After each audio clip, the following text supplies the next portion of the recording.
Hola a todos et bienvenue dans ce nouveau cours de BDR. Je suis votre tuteur de BDR du coup EasyGot.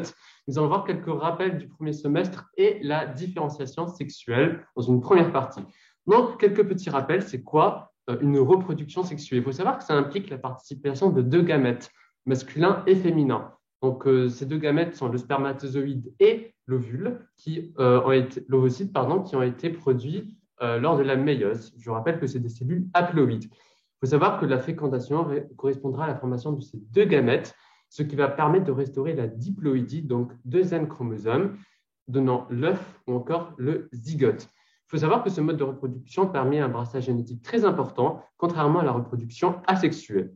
Donc, quelles sont les caractéristiques de la méiose? Tout d'abord, ça concerne l'ensemble des cellules de la lignée germinale. Donc, ça ne concerne pas les cellules normales, quoi. Ça concerne vraiment les cellules de la lignée germinale et ça permet d'obtenir des gamètes haploïdes. Ça comporte deux divisions cellulaires successives qui sont caractérisées par l'absence de réplication de l'ADN entre ces deux divisions, contrairement à la mitose. Donc, ça permet de passer d'une cellule diploïde à deux N chromosomes à quatre cellules haploïdes à N chromosomes. Donc, la première division est réductionnelle, tandis que la seconde est équationnelle. Donc, voilà, vous avez déjà vu ça au premier semestre, je pense que vous avez quelques souvenirs. Ça assure un brassage aussi grâce au crossing over ou encore à la ségrégation des allèles. Maintenant, on va passer à la description de la méiose. Ouais, t'es qui, frérot? Ah, casse-toi, hein, c'est ma vidéo. Bon. Non, désolé pour le problème qui vient de se passer. Là, on va passer à la description de la méiose. Je suis vraiment désolé, hein. La pharmaco. Ouais, La pharmaco qui s'incruste sur ça s'incruste de ouf. Bon, la description de la méiose, c'est quoi? C'est les deux divisions. La première, méiose 1, avec les crossing over et les chiasmas. Et la deuxième, avec le produit final, les cellules qui vont être fécondables. Dans la première méiose, on a une information qui est brassée liée à la formation de crossing over et donc de chiasma lors de la prophase 1. C'est après la formation du complexe synaptonémal, vous l'avez vu au S1, au long et au travers, avec ces 5 stades, leptotène, zygotène, pachytène, diplotène et diacynèse. Le zizi du pachyderme a des dimensions diaboliques, vous le connaissez par cœur. Et ce complexe est totalement formé au stade pachytène. Je ne sais pas si c'est tombé au S1, je ne sais plus, j'ai oublié, mais très important. Retenez que ça, c'est juste une intro, ça ne va pas tomber au S2. Le truc important, c'est ce qui viendra à la fin du cours, enfin, après cette partie d'introduction. Ça, c'est juste des rappels pour que vous l'ayez en tête frais.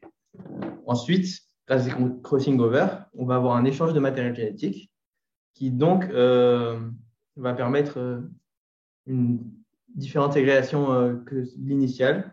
Tout ça pour qu'à la fin de la première méiose, on a une réduction du matériel chromosomique. Donc, vous savez, on divise les chromosomes et non pas les chromatides. Très important.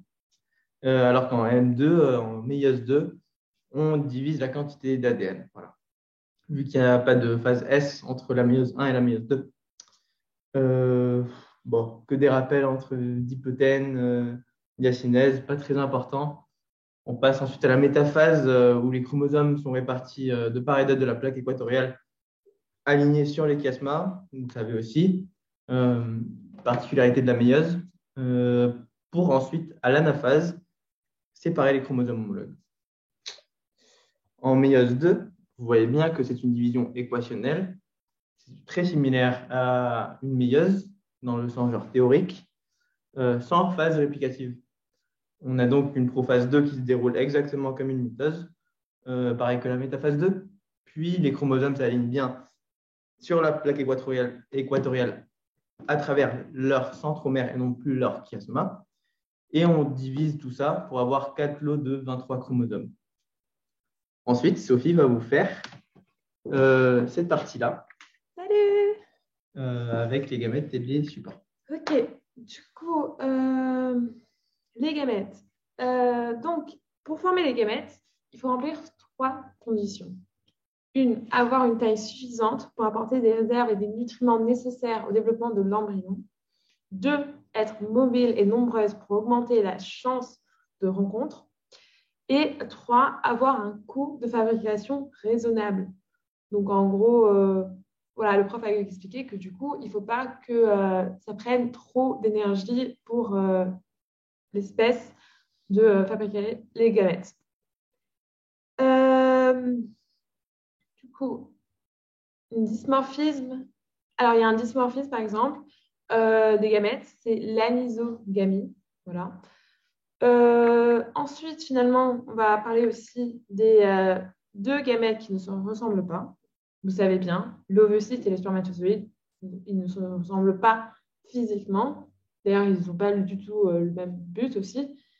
Donc, l'ovocyte est une grosse cellule qui va apporter les réserves nutritives et du coup, aussi, elle sera grosse et peu mobile.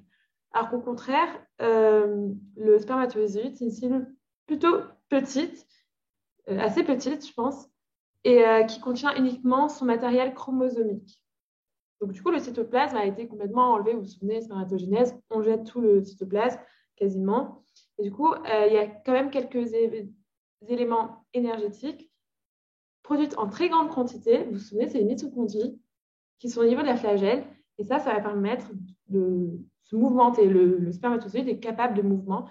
Et donc, c'est pour rencontrer l'ovocyte. Du coup, vous comprenez bien que l'ovocyte, il a un trajet limité dans le tractus génital féminin et c'est le spermatozoïde qui va faire tout le travail. Enfin, comme quoi, l'homme, il fait tout le travail. Voilà. C'est pas moi qui l'ai dit. Ouais. Donc, du coup, ces gamètes sont haploïdes et vont restaurer la diploïdie lors de leur fusion. Ça, c'est la fécondation. On a une paire de chromosomes gonadiques X et Y. On aura donc des gamètes soit 23X, soit 23Y. Sachant que le sexe féminin ne produit que des gamètes 23X et que les gamètes masculins seront soit 23X ou 23Y. Donc, du coup, vous comprenez bien que c'est le gamète masculin qui décidera le sexe en fait, du zygote. Lorsqu'on va les réunir, on va passer de cellules haploïdes à une cellule diploïde. Cela donne la notion de cycle vital. Le cycle vital, par définition, c'est quand on part d'une cellule diploïde, qu'on devient haploïde après la méiose, pour retrouver une cellule diploïde après la fécondation. Voilà. Je laisse Samuel continuer. Ah, je fais partie? Oui. Ah, ok, du coup. Pour assurer une reproduction sexuée, on a besoin d'un appareil génital qui comprend l'ensemble des organes anatomiques. Est-ce qu'il faut bouger le diapo? Non, c'est le même. Non, c'est bon, d'accord. Très beau le diapo. Hein. Surtout très beau. Ouais. Les personnages. Ouais, bon, très beau, c'est la famille quoi. C'est les Lannister. Ah, ok. Pour assurer une reproduction sexuée, on a besoin d'un appareil génital qui comprend l'ensemble des organes anatomiques qui vont participer au processus de reproduction. Du coup, ça, c'est la gonade et le tractus génital. La gonade, elle a pour but la production de gamètes, gamétogénèse. Aussi, elle a pour but la production d'hormones qui régulent la gamétogénèse et qui est essentielle pour la mise en place des caractères sexuels 1 et 2, en plus de la possibilité d'avoir un comportement sexuel adéquat avec un partenaire. Du coup, le tractus génital, lui, va avoir le rôle dans l'activité sexuelle, le transport des gamètes, et va être le siège de la fécondation. Ah, il y a une dernière phrase. Il y a une forme différente selon le sexe. Car les fonctions d'activité génitale et de transport des gamètes sont totalement différentes. Ouais, vous le voyez, un pénis, c'est pas du tout pareil qu'une pilule. Donc, évident, mais important de savoir. Voilà. Bon. Je te laisse continuer. Merci. Donc, ensuite, la partie intéressante du S2 et de ce cours, c'est les mécanismes impliqués dans la différenciation sexuelle. En gros, il y a de nouvelles notions qui sont introduites. On parle d'ontogénèse, je ne sais pas si vous avez déjà entendu ce terme, mais en gros, c'est le développement progressif d'un individu à travers le temps, depuis sa conception, la fécondation, jusqu'à la formature, et c'est à peu près la mort, quoi. Enfin, vous allez être mature très vite, à 20 et quelques ans, mais vous continuez à évoluer, soit dans le temps, donc retenez de la fécondation jusqu'à votre mort. L'ontogénèse de l'appareil reproducteur se fait en 5 stades. Donc, reproducteur, 5 stades. Reproducteur, c'est quoi? Testicule et ovaire. On a d'abord le stade indifférencié, on le verra plus approfondi tout à l'heure. c'est observé au tout début du développement embryonnaire. On l'a vu surtout en embryo, avec les canaux de Wolff et de Muller. Le stade de différenciation, qui est à cheval sur la période embryonnaire et la période fétale. Le stade de maturation, où ce tractus génital n'arrive qu'au moment de la puberté et correspond à la mise en place des caractères. En gros, vous avez compris, c'est jusqu'à la puberté cette phase de maturation. D'ailleurs, je vous conseille, Samuel, il a fait une belle fiche. Du coup, en regardant la vidéo, vous pouvez sortir la fiche Ouais, voilà, et la c'est lire ça. en même temps. C'est vraiment bien parce que du coup, vous entendez, donc vous travaillez votre mémoire auditive Ouais. et en plus, vous regardez, donc mémoire visuelle. Et si vous voulez Voilà. retourner sur un truc, vous pouvez voir. C'est vraiment vachement bien pour la mémorisation. En fait, c'est ça. Genre, je sais que moi, j'allais en amphi, truc rien à voir avec le cours, juste pour écouter et le lire. Donc, moi, ça rentre quand je lis et quand j'écoute, les deux. Il y en a, c'est que quand ils écoutent, c'est pour ça qu'ils parlent à voix haute. Donc, si ça vous sert d'entendre ma voix, ben, s'il vous plaît, allez-y. Ouais. Si je vais trop lent, mettez x2. Hein. Vous avez d'autres choses à faire, donc vous inquiétez pas. Ouais. Bon, ensuite, on a, avec ce stade de maturation, une maturation sexuelle qui commence à la fin de l'enfance, je vous ai dit, avec le système nerveux central. Mais bon, vous allez voir que le stade fonctionnel arrive à l'âge adulte, où on peut utiliser ces tractus adulte, adolescence, enfin, bon, vous avez compris, vers la fin de votre stade de maturation et continue tout au long de votre vie adulte, quoi. Donc, c'est très important ce stade fonctionnel parce que c'est le stade où on est tous actuellement, je pense. Le stade de déclin, c'est bon, l'andropause et la ménopause. L'andropause étant un truc plus théorique que la ménopause parce que la ménopause se caractérise par la fin de règles et l'homme ne finit jamais sa sécrétion de spermatozoïdes. Donc bon, retenez fin de votre vie sexuelle. Voilà. Ensuite, on a aussi une ontogénèse, mais pour l'appareil reproducteur, qui dépend donc du karyotype 46XY ou 46XX, et qui passe du karyotype au phénotype. Donc karyotype, vous savez, les chromosomes, et phénotype physique. Pour cela, il va y avoir 4 étapes. Donc, il faut retenir, très important, que appareil reproducteur, il y en a 5, et passage de karyotype à phénotype, il y en a 4. Ces 4 sont le sexe génétique, qui détermine votre karyotype XXXY, votre sexe gonadique, qui va déterminer si vous avez un ovaire ou des testicules, des sécrétions hormonales, qui elles sont à part, parce que vous allez voir avec les cours de Nina et de Sophie, que même si vous avez des gonades déterminées dans un sens, avec une sécrétion d'hormones d'autres types, ça peut modifier clairement votre sexe phénotypique, qui lui est votre corps. Donc l'établissement du sexe chromosomique, voilà, on ne va pas trop avec ça. On va le décaler. Ouais, on va le décaler un peu, Voilà. là au milieu. Désolé. Et puis, je sais que la qualité n'est pas ouf, désolé. Elle change avec le logiciel. Bon, vous verrez dans la fiche. Ouais, vous voyez sur la fiche. C'est beaucoup plus précis. Bon, c'est quoi l'établissement du sexe chromosomique? C'est simplement la fusion des deux gamètes haploïdes. Et soit vous avez XX, soit vous avez XY. Voilà. Chez l'homme, XY, et chez la femme, XX. La présence du chromosome Y permet à lui seul de développer les gonades masculines, alors que s'il y a une absence de Y, ça va vers une petite fille. Il y a donc une prépondérance du chromosome X dans la différenciation sexuelle. Très important de savoir que c'est lui qui modifie karyotypiquement votre différenciation au tout début. Donc, ce n'est pas le nombre, mais la présence de ce chromosome qui va déterminer. Par rapport au chromosome X, le chromosome Y, il est tout rikiki. J'adore parce que quand j'étais en amphi, le prof, il avait dit ça et ça m'avait choqué. J'aime bien, désolé, truc rien à voir. Il est tout petit et on dirait qu'il n'est pas complet limite. Il est genre. Ouais, dites-vous qu'en fait, en soi, le chromosome X va avoir plus de gènes importants pour l'humain que Y va avoir plutôt un but vraiment pour la différenciation masculine. Du coup, il n'y a pas autant besoin de surface en fait, c'est ça. génique pour voilà, avoir cette différenciation et tout. Donc, il est plus petit. En gros, c'est ça. C'est toutes les parties non essentielles font partie du chromosome X, il est devenu tout petit. Ouais. Si vous cherchez des photos sur ce chromosome X, vous allez voir qu'il est vraiment tout petit comparé au Y. Non, c'est le contraire, non? Oui. Ouais, Voilà. le Y est plus Et deux petit bleus, ouais, c'est ça. que les X. Voilà. Merci, Sophie. Rien. Ensuite, on détaille la cartographie de chaque chromosome.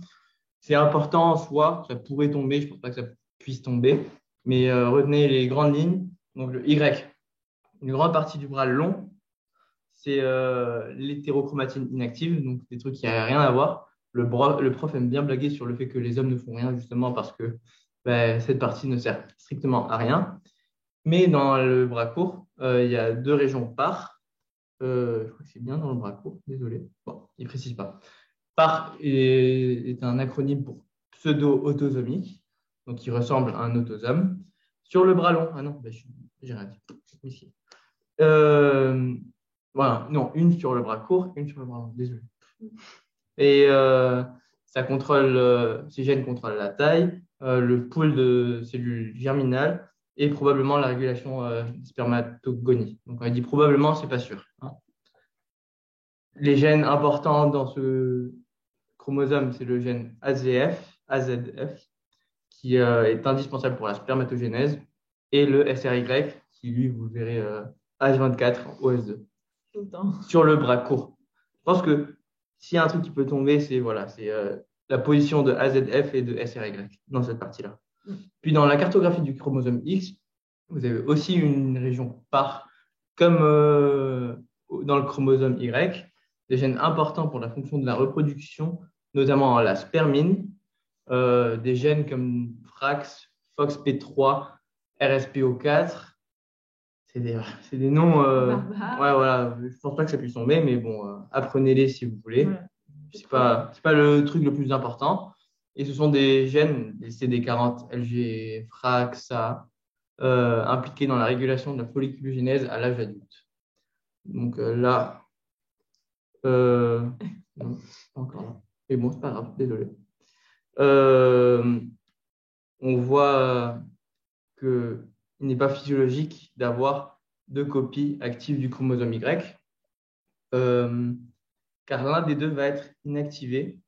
Il n'est pas physiologique d'avoir deux copies actives du chromosome X, car l'un des deux est inactivé et donc crée un corpuscule de Barr. Je crois que vous l'avez vu en génétique ou en biomol, vous le verrez ici aussi, et se produit très précocement au stade blastocyste pour chaque cellule. Cette inactivation est un phénomène très complexe et il y a plusieurs hypothèses, donc on ne sait pas, sur l'initiation de l'inactivation. Certaines personnes pensent que c'est le X lui-même qui lance le signal initial, d'autres pensent que c'est le signal d'un autosome. C'est pas important ça, vraiment. Ce signal va déclencher la compaction de la chromatine par hyperméthylation. C'est très important par contre. Des histones, hyperméthylation des histones, de sorte à avoir une compaction génique qui rend la chromatine inaccessible à la machinerie transcriptionnelle. Très important de savoir que le corpuscule de Barr, son rôle, c'est de le mettre de côté et qu'on n'y touche pas. Cette inactivation se fait au hasard sur le chromosome X d'origine paternelle ou maternelle et va être différente d'une cellule à l'autre. Donc, c'est pour ça que dans les chats, avec des écailles de tortue, leur surnom, quoi, on voit des pelages différents tout au long du corps parce que les cellules de cette partie-là avaient tel chromosome activé et l'autre partie avait l'autre chromosome. Ça, on le voit en terminale. Donc, c'est juste un petit rappel pour vous expliquer pourquoi ça s'inactive et comment ça se montre phénotypiquement. Donc, une des méthodes pour évaluer cette formule karyotypique, c'est de chercher le corpuscule de Barr. S'il y en a, ça veut dire qu'il y a au moins 2 chromosomes X. S'il n'y en a pas, c'est que c'est un garçon. Okay, quand il y en a 2, c'est pathologique. Donc, on retient, soit c'est 47 XXX, soit c'est 48 XXXY. Donc, c'est des pathologies chromosomiques. 47 XXX, c'est plutôt une fille. Et 48 XXXY, c'est plutôt un homme. Et ça s'apparente à un syndrome qu'on va vraiment voir juste là maintenant, qui s'appelle le syndrome de Klinefelter. Donc, le syndrome de Klinefelter, ça fait partie des pathologies du sexe chromosomique. Et il y en a 2 à retenir dans ce cours. celui-ci, 47XXX, 47XXY, ou syndrome de Turner qui est 45X0. Donc, pour le syndrome de Turner, on a une femme avec un seul X, et pour le Klinefelter, on a un homme avec deux X et un Y. Il y a aussi d'autres types de pathologies du sexe chromosomique, comme par exemple la coexistence de cellules à 46XY et 45X0. Ça crée une dysgénésie gonadique mixte. Il y a aussi la coexistence de 46XX et 46XY, qui ça va donner un ovotestis, donc une chimère, c'est très rare, et il va avoir une coexistence de tissus ovariens et de tissus testiculaires.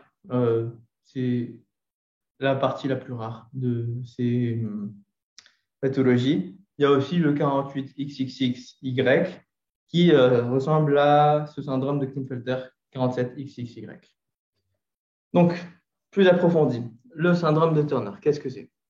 C'est un syndrome fréquent. C'est 1 sur 2500 personnes, mais c'est moins fréquent que d'autres anomalies gonadiques. Donc, dis-nous que vraiment, 1 sur 2500, c'est beaucoup, quoi. Enfin, dans votre promo de passe LAS, vous êtes 1500, donc c'est pas loin, quoi.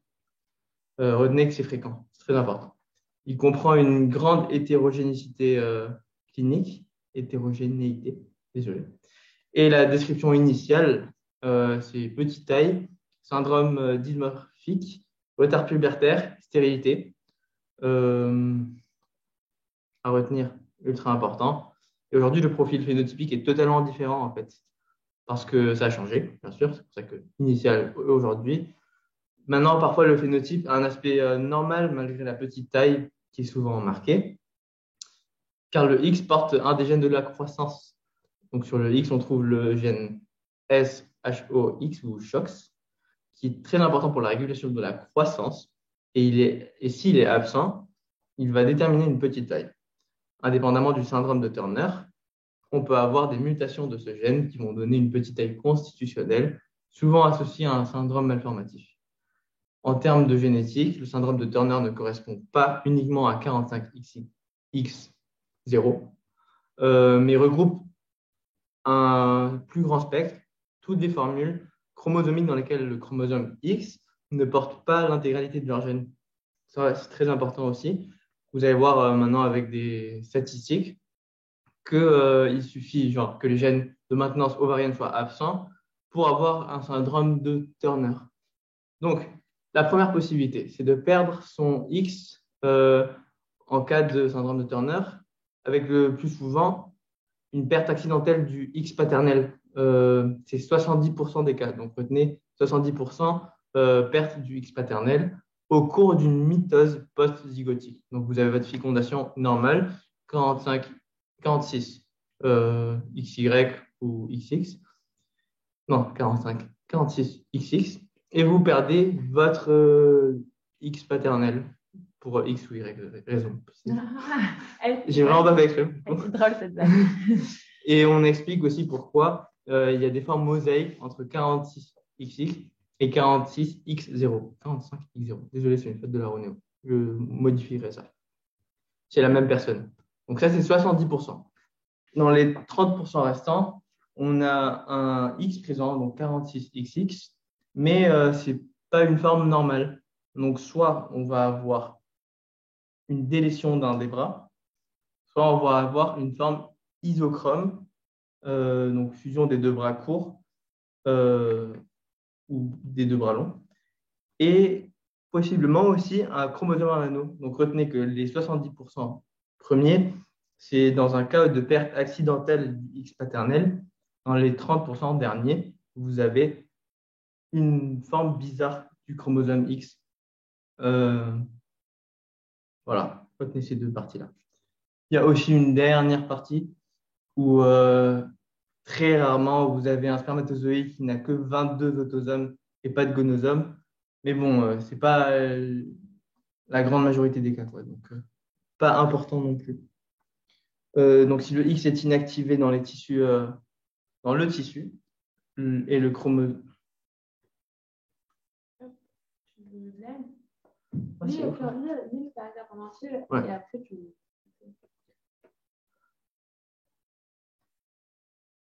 Celui qui est inactivé dans le tissu et le chromosome normal.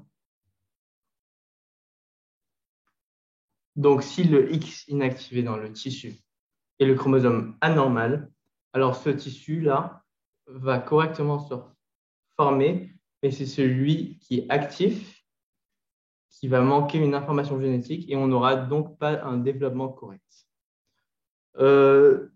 Après, on a une grosse liste avec la description des symptômes, des caractéristiques du syndrome de Turner. Ils sont à apprendre. C'est mieux d'apprendre mot par mot. Je vous les dicte là maintenant pour que vous les ayez.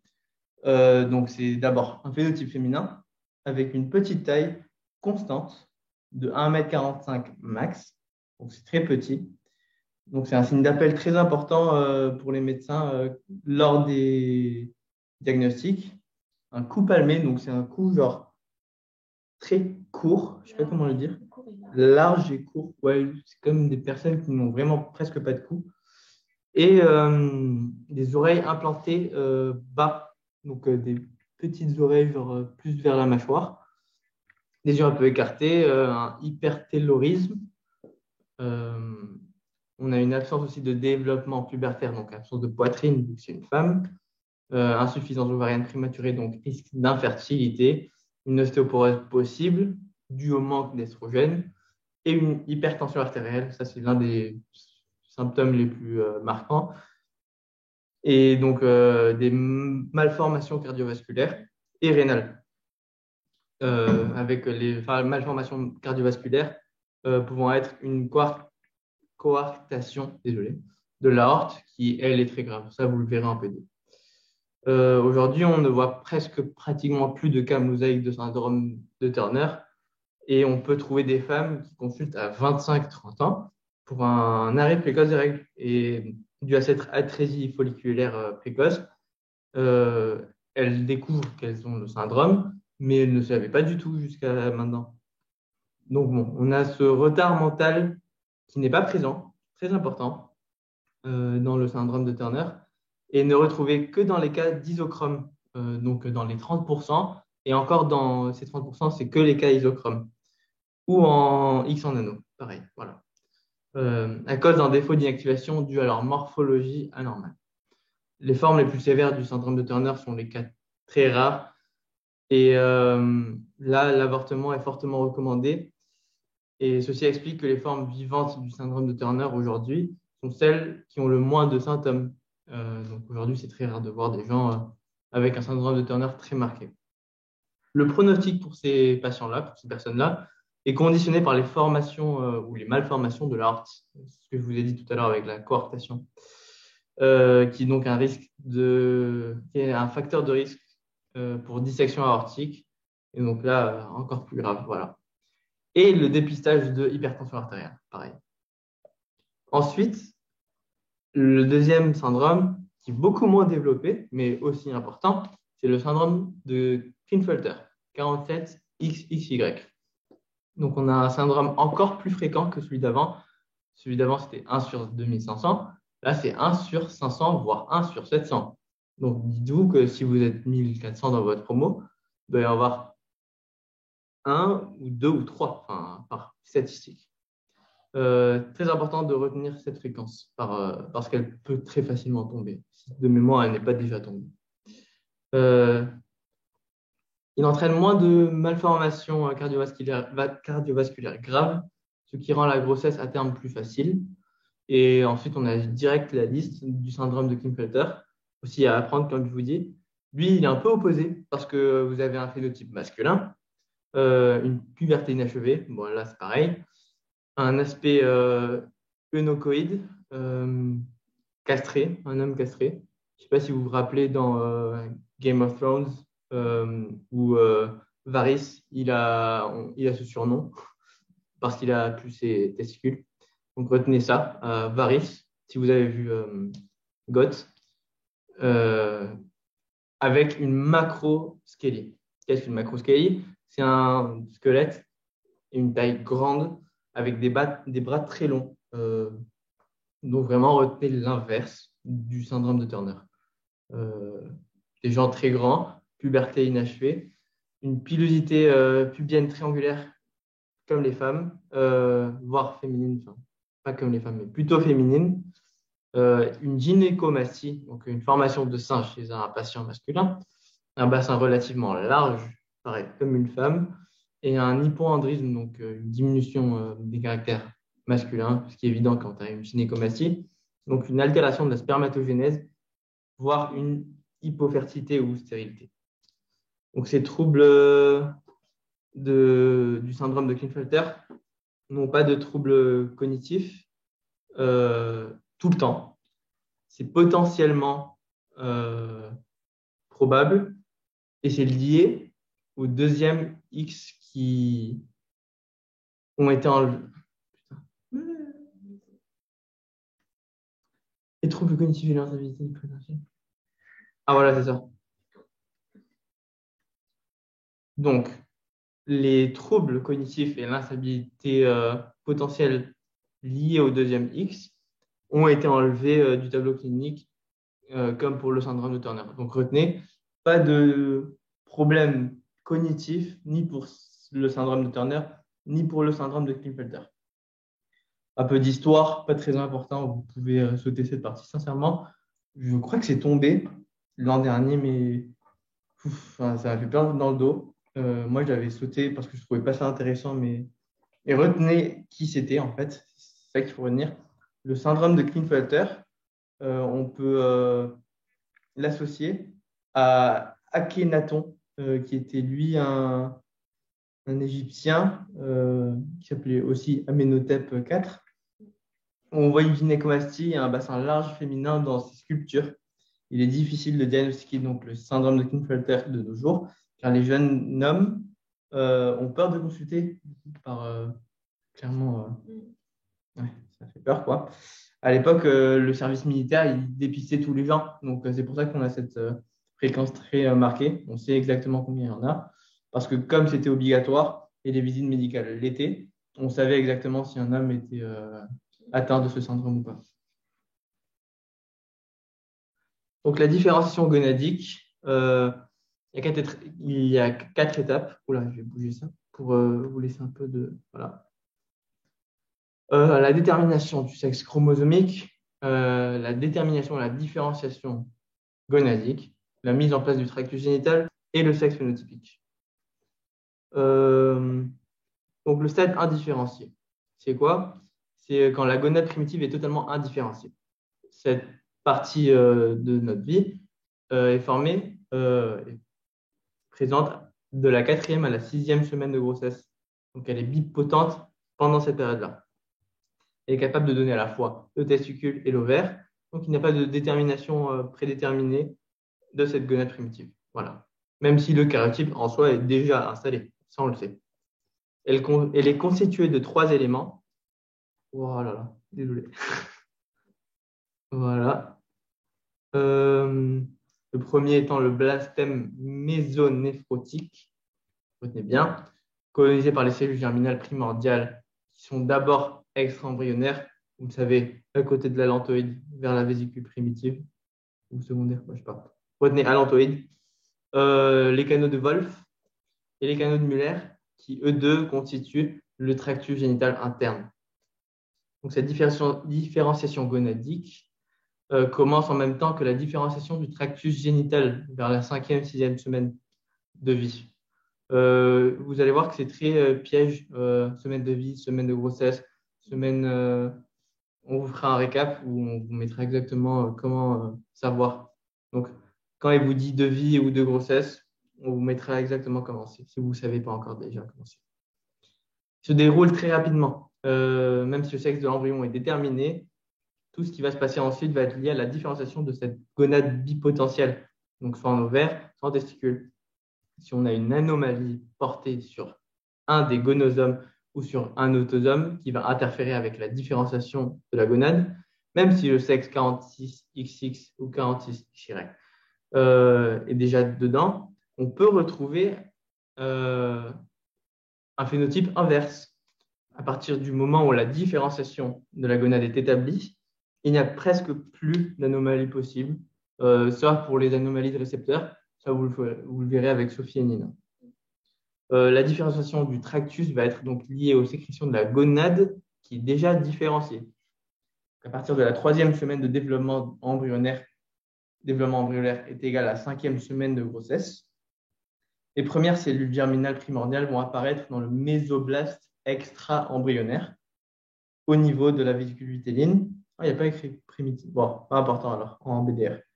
Près de l'allantoïde, ces cellules germinales primordiales CPG seront des futurs ovocytes ou des futurs spermatozoïdes, donc des gonocytes primordiaux. À ce stade-là, elles sont totalement indifférenciées car elles ne sont pas logées dans la gonade. Elles vont donc ensuite migrer vers la gonade indifférenciée du blastème mésonéphrotique au niveau des crêtes génitales en regard de T10. Donc T10, vous savez, vous avez des cervicales, des thoraciques. Il y a 12 thoraciques, T10. Cette migration se fait principalement par des mouvements amyboïdes induits par le chimiotactisme des sécrétions de la crête génitale probablement. Donc à la 4e semaine de développement embryonnaire, il y a une formation des crêtes génitales qui vont donner les gonades. Le mésonéphros va donner les conduits génitaux et le métanéphros va donner les ébauches rénales. Ça, vous l'avez vu en embryo. Un peu plus tard dans le développement embryonnaire, on va retrouver les corps de Wolff dans un tissu mésenchymateux, le système de tubules qui apparaît avec à l'intérieur les cellules génitales primitives qui ont, elles, migré. Vous le voyez ici dans ces deux schémas. Donc à la 6e semaine de développement embryonnaire, soit 8e semaine de grossesse, on considère les gonocytes primordiaux comme migrés complètement dans ces crêtes génitales. À ce moment-là, l'épithélium solémique va commencer à se former et s'épaissir pour donner des cordons sexuels primitifs qui vont entourer ces cellules germinales primitives et vont donner l'ébauche des tubes séminifères. Cette prolifération des cordons sexuels primitifs est à l'origine des cellules de soutien qui correspondent aux cellules de Sertoli chez l'homme, pour la testicule, et les cellules folliculaires chez la femme, qui vont soutenir l'ovocyte dans l'ovaire. Encore. Vous avez ensuite un établissement de sexe gonadique. Comme on l'a dit, ce sexe gonadique ne dépend pas uniquement du karyotype XX ou XY. Il va y avoir d'autres gènes qui vont être impliqués. Donc, ces gènes vont déterminer l'apparition des cellules indispensables vers l'orientation masculin, les cellules de Sertoli. Et c'est cette différenciation de cellules en Sertoli qui va permettre de créer les futurs tubes séminifères sous forme de tubules qui entourent les cellules génitales primitives. Entre ces tubules primitives vont se former et s'individualiser les premiers îlots de cellules de Leydig qui eux, vont permettre de sécréter la testostérone. Et dès qu'on aura une sécrétion de testostérone, on va pouvoir différencier les voies génitales dans le sens masculin et ensuite développer les canaux de Wolff. Okay, donc, retenez, Sertoli qui passe ensuite à Leydig qui sécrète de la testostérone pour ensuite donner les canaux de Wolff développés. À la 12e semaine de développement embryonnaire, on considère que la différenciation testiculaire est terminée. Donc, 3 mois, c'est fini. Tout se joue donc durant le premier trimestre. Ce testicule, à ce stade-là, est intra-abdominal et va migrer progressivement jusqu'à sa position finale. Cette migration est d'abord passive, très important, par une augmentation de la taille de l'embryon. Comme vous savez, il se plie, il augmente de taille et sa plicature. Puis ensuite, à une seconde phase de migration abdominale jusqu'à l'entrée du canal inguinal grâce à l'hormone insuline 3. Enfin, insul 3. Mais en vrai, c'est insuline-like growth factor 3. Donc, retenez insul 3. Et ensuite, juste avant la fin de la grossesse, les testicules vont migrer à travers le canal inguinal. Donc, retenez, ça part de là, canal inguinal, grâce au phénomène de traction. Donc, c'est un truc mécanique, c'est un truc physique qui dépend de la testostérone. Et donc, ça permet de positionner finalement ces deux testicules. L'ovaire, lui, met beaucoup plus de temps à se différencier et on doit attendre à peu près 3-4 semaines, donc un mois en plus. Donc, retenez, première étape, c'est passif par augmentation de la taille. Deuxième étape, c'est l'insuline 3, enfin insuline 3. Et la dernière étape, c'est un phénomène de traction permise grâce à la testostérone. On a donc une différenciation gonadique qui pendant longtemps croyait qu'il suffisait juste de porter SRY pour que ça se différencie soit dans le sens masculin, soit s'il n'y avait pas dans le sens féminin. Mais ensuite, on a compris que ce n'était pas du tout ça. Avant l'expression de SRY, il y a d'abord un gène ultra important que vous verrez en BDR du S2, c'est DAX1, qui lui est impliqué dans la différenciation de la gonade et l'apparition de la surrénale. Donc, gonade surrénale, qui peut donner donc des pathologies surrénaliennes et des différenciations, et de différenciation s'il n'est pas normal. Donc, DAX1 puis SRY. Ils font ensuite effectivement l'expression de SRY pour orienter la différenciation vers le sexe masculin et permettre la formation des futurs tubes séminifères avec les cellules de Sertoli entourant les cellules génitales primitives. Cependant, cela ne suffit pas.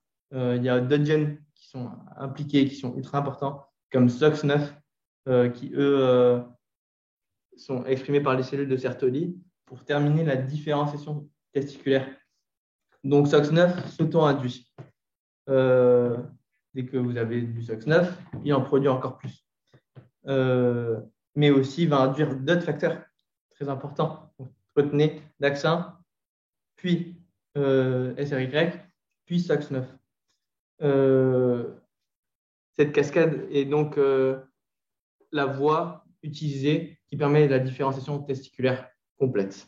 Cependant, on peut avoir une absence de SRY, mais une surexpression de SOX9 et quand même avoir un développement testiculaire.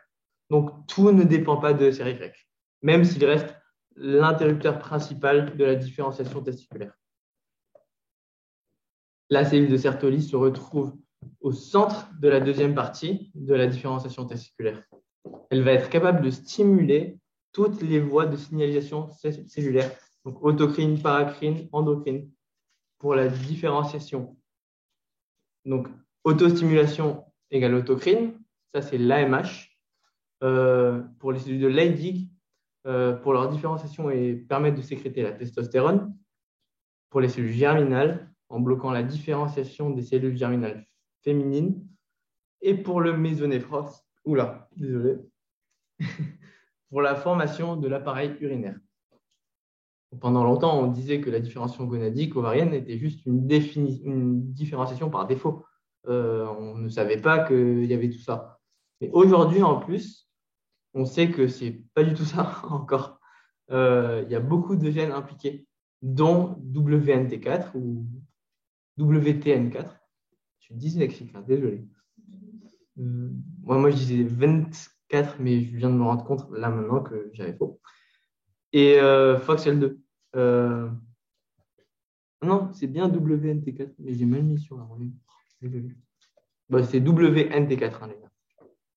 Donc, progressivement, on va passer d'un stade où l'épithélium solémique va proliférer autour des cellules germinales primitives pour donner les cordons sexuels, ainsi qu'une ébauche de cordons sexuels médulaires qui donneront le rététestis à 12 semaines plus tard des cellules, des tubes séminifères pelotonnés comme chez l'adulte, dans lesquels on va retrouver des spermatogonies et où vont s'aboucher dans le rététestis, qui lui-même va s'aboucher dans les canaux de Wolff, qui vont se différencier en canaux déférents puis éjaculateurs.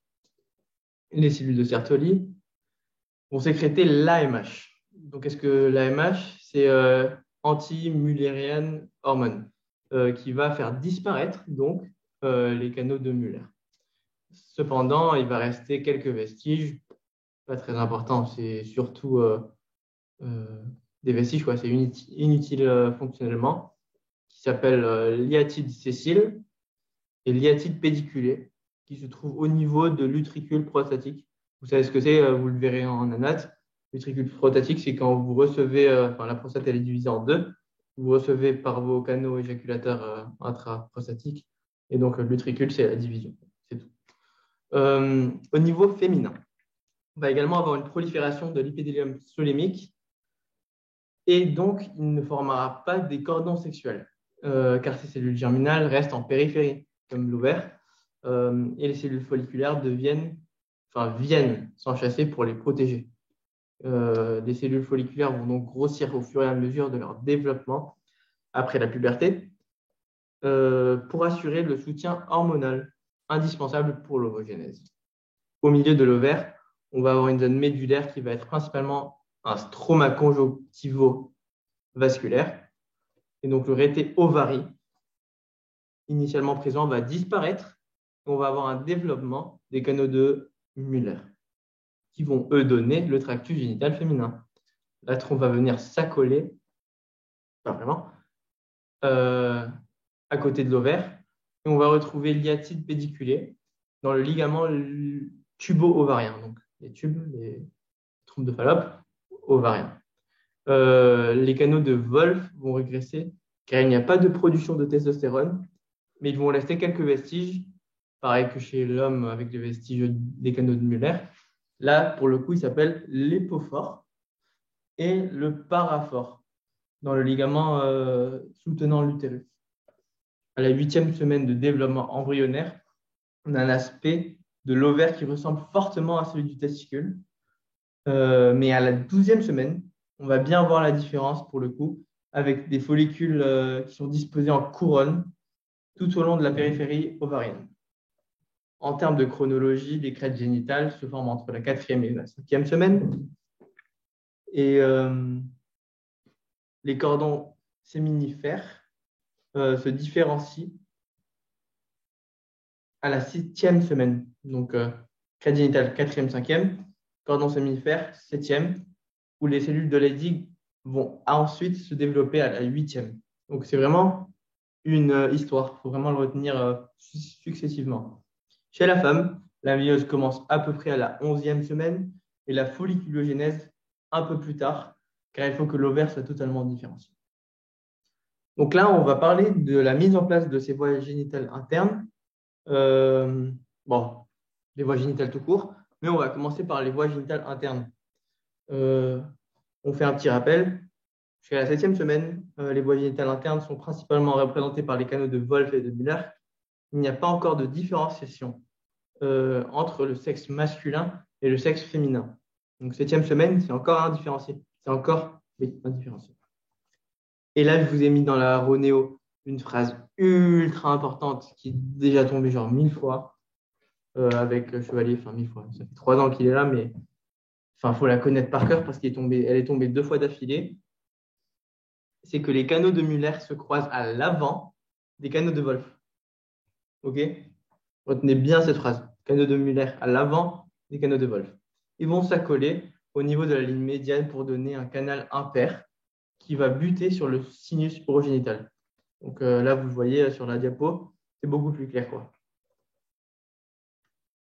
Donc, la saillie formée par la fusion des canaux de Müller va donner donc le tubercule génital avec l'abouchement des canaux de Wolff de chaque côté pour donner finalement le pénis ou clitoris. Donc, le sinus urogénital donnera les organes génitaux externes. La différenciation du tractus génital est sur la dépendance de 2 hormones. Comme je vous l'ai dit, la première, c'est l'AMH, l'hormone antimullérienne, sécrétée par Sertoli, et donc uniquement dans le sexe masculin pendant la vie fœtale. Ce qui va donc permettre la régression des canaux de Müller. Et donc, les follicules primordiaux sécrètent aussi un tout petit peu d'AMH, mais c'est négligeable. Donc, retenez que la grosse partie de la sécrétion, c'est chez l'homme, et chez la femme, il y en a un petit peu. Car elle ne permet pas de faire régresser les canaux de Müller, clairement. Et la testostérone, qui, elle, est sécrétée par les cellules de Leydig, qui permet de maintenir les canaux de Wolff et qui vont les faire différencier en épididyme, en canal déférent, en vésicule séminale et puis en canal éjaculateur. Elle va également être transformée en dihydrotestostérone, en DHT, par une enzyme qui s'appelle la 5-alpha-réductase. Vous verrez souvent 5-alpha-R, qui va permettre la différenciation du sinus urogénital, donc le développement des organes génitaux externes dans le sens masculin. Donc la DHT va aussi permettre de déterminer la pilosité, qui aura moins de pilosité si l'équipement enzymatique de la 5-alpha-réductase marche moins bien. Donc si vous avez moins de 5-alpha-réductase, vous pourrez avoir moins de DHT, car vous ne pourrez pas la transformer en DHT. Ou si le récepteur de la DHT est moins exprimé. Donc si vous avez moins de pilosité, c'est-à-dire que soit votre 5-alpha-réductase marche moins bien, soit votre récepteur marche moins bien. Voilà. Donc dans le sexe masculin, on aura une régression des canaux de Muller et un développement des canaux de Wolff. En même temps, on aura une régression de l'extrémité crâniale du canal mésonéphrotique, tandis que la partie proximale donnera l'épididyme. Au final, on aura le testicule fœtal coiffé par l'épididyme, le canal de Wolff développé en canal déférent, qui s'abouche au niveau du sinus urogénital, et le canal de Muller, qui aura totalement régressé, sauf pour l'utricule prostatique, ce qu'on a dit tout à l'heure, les vestiges prostatiques. Le gubernaculum testis, dérivé du canal mésonéphrotique, s'attache au testicule et va permettre sa traction sous l'influence de la testostérone lors de la migration à travers le canal inguinal, donc la troisième partie de ce que je vous ai dit tout à l'heure, de la migration. Maintenant, passons au sexe féminin. On voit très bien ici, à peu près à la même période de différenciation, on va assister à la régression des canaux de Wolff, cette fois-ci, puisqu'il n'y a pas de sécrétion de testostérone, et le développement des canaux de Muller, puisqu'il n'y a pas de AMH. La partie non fusionnée des canaux de Muller va donc donner les trompes, puis leur pavillon, et la partie fusionnée va donner le canal utérovaginal, donc utérus puis le vagin. Mais surtout la partie supérieure du vagin. Vous allez voir tout de suite. À la fin du 3e mois, la cloison médiane sera totalement résorbée et donnera les deux cavités. La partie inférieure du vagin dérive de l'invagination du sinus urogénital et donc il va rester des résidus du canal de Wolff au niveau du ligament tubo-ovarien et le long de la partie supérieure du vagin, qui eux sont des kystes de Garner. Donc ces ligaments ovariens et ronds se développent de la même façon que chez l'homme. Donc vous retenez que trompe plus utérus plus tiers supérieur du vagin, ça vient d'où? Ça vient de Muller. Et le reste, c'est l'invagination du sinus urogénital. Donc s'il n'y a pas de sécrétion d'AMH, on aura un ovaire, pardon. S'il y a la sécrétion d'AMH, alors qu'on a un ovaire, on aura une gonade féminine, mais pas de traction génitale féminin. Donc, un ovaire sans utérus ni trompe. Donc, pas de question sur les dates. Vous voyez ici, il y a plein de dates dans le tableau. Le prof dit que ça tombe bas. Apprenez les grandes lignes, les séquences. Mais genre, s'il fait un piège entre dates, ça sera 8e semaine et 8e mois, quoi. Enfin, retenez un peu quand même, à peu près quand est-ce que c'est. On finit ensuite, finalement, par la mise en place des organes génitaux externes. Et donc, on sait que ça se déroule en parallèle des organes génitaux internes. Ah non, putain. Je suis fatiguée.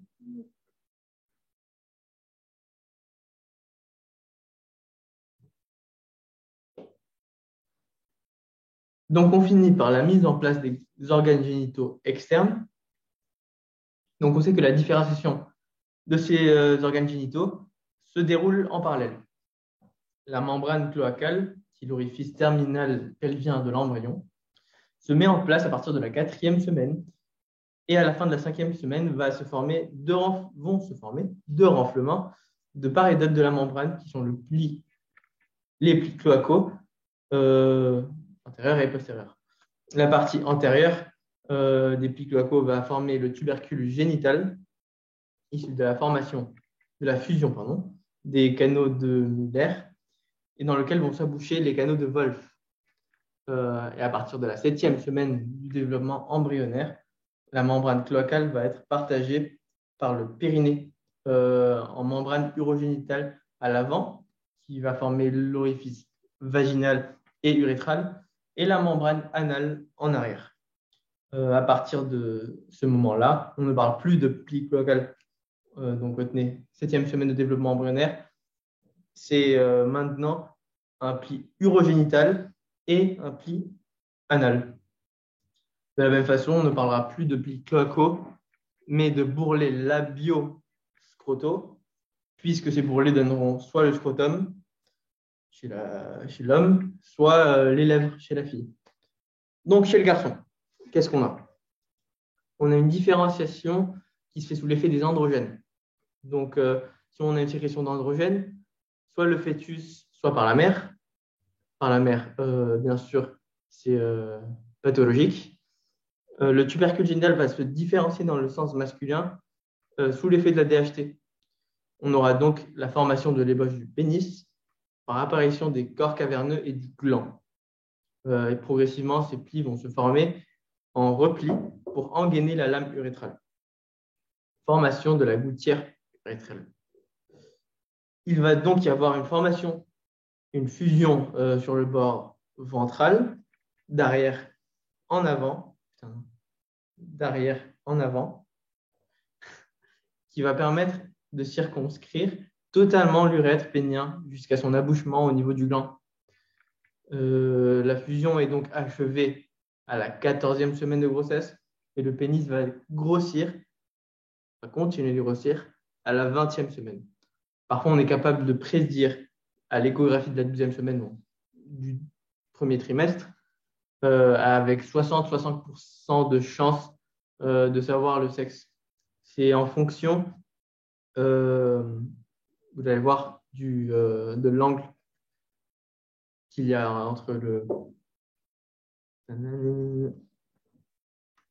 Parfois, on est capable de prédire le sexe à l'échographie de la 12e semaine du premier trimestre et on est quasi certain d'avoir le bon sexe à l'échographie à la 20e semaine, vu qu'à la 20e semaine, le pénis continue de grossir fortement. Il peut y avoir des anomalies de fermeture de cette gouttière urétrale, donc un hypospadias, et la fusion des replis urogénitaux laisse la ligne visible au niveau testiculaire qu'on appelle le raphe médian. Votre scrotum, au niveau de votre scrotum, il y a une ligne qui est moins foncée, qui elle s'appelle le raphe médian. Ensuite, chez la fille,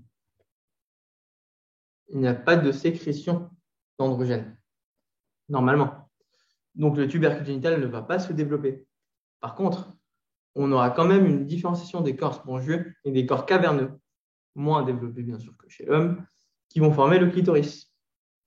On a donc la même composition que pour le pénis, ce qui va permettre une érection, beaucoup moins visible bien sûr, mais quand même. Contrairement aux garçons, il n'y a pas de fusion des plis urogénitaux, donc l'urètre va directement s'aboucher dans la membrane urogénitale antérieure. Et à la partie postérieure, on aura donc un abouchement du vagin. Les plis urogénitaux sont plus internes et vont donner les petites lèvres, tandis que les plis labioscrotaux sont plus externes et donneront les grandes lèvres. On peut également retrouver le raphe médian chez la fille, qui est appelé raphe anogénital. On peut également trouver chez la fille ce raphe médian, qui lui est appelé raphe anogénital, qui est beaucoup plus court et moins visible que chez le garçon, bien sûr. La membrane urogénitale vestigiale correspond à l'hymen, qui lui sera perforé par le premier rapport sexuel. Donc là, vous voyez très bien dans ce schéma que vous avez votre hymen qui sépare bien ces deux cavités. Ensuite, on a plusieurs photos. où il montre plusieurs schémas, le prof à partir de là. Et c'est des échographies à gauche du premier trimestre, puis une version un peu plus évoluée, je pense qu'à 20 semaines, je ne sais plus, je crois qu'il n'y a pas écrit. Et à droite, ben voilà, la formation différentielle entre masculine et féminine. Une des façons de savoir si on a une fille, c'est de mesurer la distance anogénitale, donc la distance entre la base des testicules et l'orifice anal, ou la distance entre la fusion arrière des grandes lèvres et l'anus. Elle est donc beaucoup plus courte chez la fille, ce qui nous permet de savoir à peu près quel sexe a un fœtus lors de l'échographie. Donc, lorsqu'on a des anomalies de différenciation, cette distance peut être utile pour voir s'il est plutôt dans le sens féminin ou masculin. Finalement, on a des anomalies de différenciation urogénitale. Du coup, salut, je suis de retour. Là, je vais vous parler des anomalies de différenciation du sinus urogénital. Oups, du coup, il y a la fin de la vidéo qui ne s'est pas enregistrée correctement. Donc, c'est pas grave, je vais enregistrer comme ça. On va finir du coup ce cours avec 3 exemples d'anomalies du développement des organes génitaux externes. Donc là, on va commencer avec la première photo, celle tout à gauche, en noir et blanc. En fait, ici, on a l'impression d'être en 8e semaine de grossesse. Mais la vérité, c'est que c'est un adulte. On a un tubercule génital développé avec un gland, pas totalement recouvert. Donc on ne sait pas si le scrotum ou les grandes lèvres, enfin si c'est ça, si c'est des grandes lèvres ou un scrotum, mais c'est fusionné sur la ligne médiane. En fait, c'est une fille adulte qui a un clitoris, des grandes lèvres qui ont fusionné sur la ligne médiane. Elle a donc des ovaires, mais en fait, il s'est passé une anomalie. Pendant la vie in utero, elle a été imprégnée de testostérone. Donc là, vous comprenez bien, le développement des organes génitaux externes a été modifié à cause de cette influence de la testostérone. Ensuite, le second exemple, donc c'est la photo du milieu. Donc là, c'est plus fréquent, c'est la cryptorchidie. Donc vous allez voir ce mot souvent. En fait, c'est la non-descente d'une ou deux des testicules. Donc là, on le voit, c'est les testicules gauche. On ne voit pas la testicule à l'intérieur de la bourse. En fait, ce testicule, il est resté dans le canal inguinal et donc il va falloir l'abaisser chirurgicalement. Donc souvent, le testicule qui n'est pas descendu, il est hypotrophique. Voilà. Enfin, le dernier exemple, donc là, c'est plus rare et plus complexe. On a donc à droite dans la photo une fusion des bourrelets sur la ligne médiane avec un orifice qui persiste. Voilà pour ces 3 exemples-là et voilà pour ce cours qui est terminé. Du coup, je vous dis au revoir de ma part et de la part de Sam qui n'est pas là malheureusement, mais voilà. Du coup, bonne chute rentrée et bonne rentrée en général. Je vous souhaite bon courage et vous verrez, il restera 2 cours du coup de BDR. Donc voilà.